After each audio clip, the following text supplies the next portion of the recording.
Budget भी पास हुआ है और सरकार पे जैसे हर बार कहती है कि इस बार का सबसे बड़ा बजट है। आने वाले समय में जो बजट आएगा उसको भी सरकार ये कहेगी कि सबसे बड़ा बजट पेश किया जा रहा है। अगर बजट बड़ा है तो हमारा किसान क्यों दुखी है? बजट बड़ा है तो हमारा नौजवान जो नौकरी चाहता है, रोजगार चाहता है, उसके सामने संकट क्यों है? अगर बजट बड़ा है तो हमारा व्यापारी क्यों दुखी है? बजट अगर सबसे बड़ा है तो सड़कों पर आज भी जानवर खुला घूम रहे हैं। और अगर बजट इतना बड़ा है तो सांडों की टक्कर से लोगों की जान क्यों जा रही है?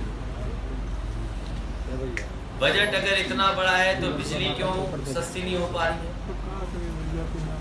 जिस सरकार को जनता ने चुना उस सरकार ने आज महंगाई इतनी बढ़ा दी है कि जिसकी कल्पना नहीं की जा सकती थी।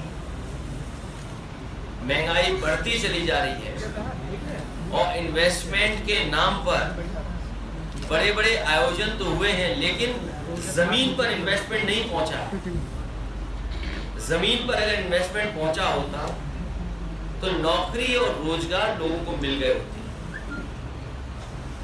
रोजगार और नौकरी के अवसर कहाँ हैं? और फिर जब सरकारी कंपनियां बिक जाएंगी तो आखिरकार नौकरी कहाँ मिलेगी? सरकार का लग ये रहा है कि धीरे धीरे चीजों को बेच करके हर चीज आउटसोर्स हो जाएगी। इन्हीं के मंत्री बनाए हुए जगह जगह जा रहे हैं और स्वास्थ्य सेवाओं का क्या हाल है वो आपके सामने। गरीब अगर इलाज कराने जाएगा तो ना उसकी समय पर जांच हो पाएगी और अगर समय पर उसे ऑपरेशन की जरूरत है तो ना ऑपरेशन हो पाएगा। दवाइयों का इंतजाम नहीं है और जो सुविधा गरीब को मिलनी चाहिए वो आज सरकारी अस्पतालों में नहीं है। मैंने तस्वीर देखी थी कि मुख्यमंत्री जी यहीं पर किसी सीएससी या पीएससी का औचक निरीक्षण कर रहे थे। वो औचक निरीक्षण नहीं था, वो पूरा प्लान था, पहले से तैयारी किया हुआ निरीक्षण था। अगर तैयारी की गई है तो फिर और पीएससी सीएससी क्यों खाली पड़ी? वहां इलाज नहीं मिल पा रहा। अभी हाल ही में आपके बगल के जिले में बड़े बड़े भ्रष्टाचार तो भूल जाइए, इन्हीं के मंत्री जेल गए और जेल में पाया कि 36 कुंटल नींबू का भ्रष्टाचार हो गया। जिस समय नींबू की कीमत बाजार में ज्यादा थी उस समय 36 कुंटल नींबू की। आप क्या कल्पना कर सकते हो अगर एक जेल में 36 कुंटल और जगह कितना भ्रष्टाचार हो रहा होगा? तो जो सरकार कानून व्यवस्था पर ये कहती है हम जीरो टॉलरेंस की पॉलिसी, क्या घटना होने के बाद जीरो टॉलरेंस है? यहीं पर अयोध्या में 5 साल की बेटी के साथ जो घटना हुई, मैंने पिछली बार भी कहा, फिर कहता हूं मैं, 5 साल की बेटी के साथ जिस जगह पर हुआ, क्या ये सरकार उस पर बुलडोजर चलाएगी? और इसी शहर में जहां पर हमारी गंगा जमुनी तहजीब, भाईचारे की तहजीब को खत्म करने के लिए धार्मिक स्थानों पर न जाने क्या चीजें फेंकी गई थी। सरकार के पास सब नाम है, क्या उनके ऊपर बुलडोजर चलेगा? जिन लोगों ने शांति भंग करने की कोशिश की हो, साजिश की हो, षड्यंत्र किया हो कि हमारा भाईचारे का ताना बाना खत्म हो जाए, टूट जाए, वो सब पकड़े गए। पुलिस की जानकारी में सब कुछ है। क्या उन पे कार्रवाई हुई कोई? क्या बुलडोजर चला उन पर?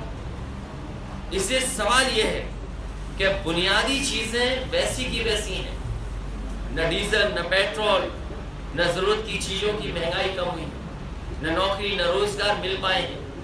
आज भी कारोबार जिस तरीके से चलना चाहिए नहीं चल पा रहा। इसलिए समाजवादी पार्टी लगातार जनता के बीच में रहेगी और जनता को जागरूक करती रहेगी। सर, प्रयागराज और जो इस तरह की जगह अचानक इस तरह की घटनाएं हुई, उसको लेकर जो कार्रवाई हुई, उस पर अलग अलग चीजें आ रही है। प्रयागराज में जो घर तोड़ा गया वो उनकी पत्नी के नाम था। ये भारतीय जनता पार्टी का बुलडोजर को संविधान और कानूनी रोकेगा, और जिस घर पर बुलडोजर चलाया है उस घर में पहले नगर निगम के टैक्स दिए जाते थे, तो आखिरकार सरकार टैक्स क्यों ले रही थी? और सुनने में ये आ रहा है, कागजों पे ये बातें हैं कि जिन पर आरोप है उनके नाम पे घर ही नहीं था, उनकी पत्नी के नाम पर था।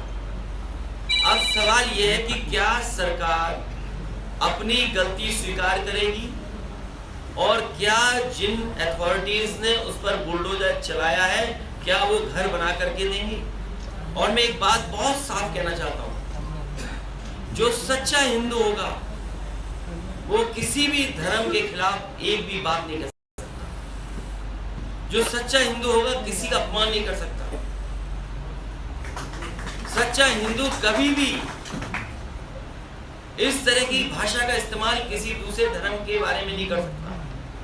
हमारा संविधान इस बात की इजाजत नहीं देता, हमारा कानून इस बात की इजाजत नहीं देता। आखिरकार बीजेपी और बीजेपी के इस तरह के नेता आखिरकार क्यों रास्ता अपना रहे हैं? वो इसीलिए अपना रहे हैं क्योंकि बुनियादी जो सवाल है उनका जवाब भारतीय जनता पार्टी के पास नहीं है। सर, दूसरा सवाल है कि राष्ट्रपति चुनाव में समाजवादी पार्टी क्या है, कल ममता बनर्जी की बैठक है। समाजवादी पार्टी ने अपनी बात साफ की है और कहा है कि जो आदरणीय ममता बनर्जी जी तय करेंगी उनके साथ समाजवादी पार्टी का समर्थन हो। आप जा रहे हैं कल बैठक में? बैठक में आप कल जा रहे हैं क्या? ममता बनर्जी की बैठक में दिल्ली जा रहे हैं? वो अलग बात है। मैंने आपसे कह दिया कि जो आदरणीय ममता बनर्जी जी तय करेंगी उसका पूरा समर्थन समाजवादी पार्टी। प्रधानमंत्री का बयान आया है कि वो 1.5 साल में 10 लाख रोजगार देंगे, नौकरी देंगे। भारतीय जनता पार्टी को अपना संकल्प पत्र उनके पास भेज देना चाहिए। पिछले कार्यकाल में इसी भारतीय जनता पार्टी ने कहा था कि हम 70 लाख नौकरी और रोजगार देंगे। ये जो 10 लाख की बात हो रही है, मैं बड़ी जिम्मेदारी के साथ कह सकता हूं कि समाजवादी सरकार बनने पर हम लोगों ने वादा किया था कि जितने भी सरकारी पद खाली हैं उत्तर प्रदेश में उन सबको भरा जाएगा। वो अकेले 10 लाख से ज्यादा पद हैं। तो क्या उत्तर प्रदेश के ही नौजवानों के लिए 10 लाख है कि पूरे देश के नौजवानों के लिए? समाजवादी पार्टी ने कहा था उत्तर प्रदेश में सरकारी विभागों में जो पद खाली हैं वो 10 लाख से ज्यादा हैं, उनको भरने का। आखिरकार जिस सरकार ने नौजवानों को बेरोजगार कर दिया हो, जिनकी नौकरी छीन ली हो, बड़ी बड़ी संस्थाएं बेच दी हो, LIC बेच दिया, आपका रेलवे विभाग बिक रहा है, एयरपोर्ट बिक रहा है, बैंकें बिक गई, बैंकें मर्ज हो गई, न जाने कितने सरकारी संस्थाओं को इस सरकार ने बेच दिया। जो सरकारी संस्थाओं को बेचते हो वो नौकरी की आज बात कर रहे हैं। और फिर ये बताएं महंगाई दर क्या है? आज जो हर चीज महंगी हो गई है उसका जवाब क्या है सरकार के पास? लेकिन सर, सरकार तो PFI और इन सब चीजों में बात कर रही है, PFI और ये अपने समाज में जो जहर घोला है, समाज में जो बांटने का काम किया है, भारतीय जनता पार्टी जानबूझ करके समाज में उलझा करके रखना चाहती है। हालांकि हम आप पे आरोप नहीं लगाएंगे, लेकिन कई बार बहस इस बात की टीवी पे ज्यादा होती है कि कैसे नफरत फैली।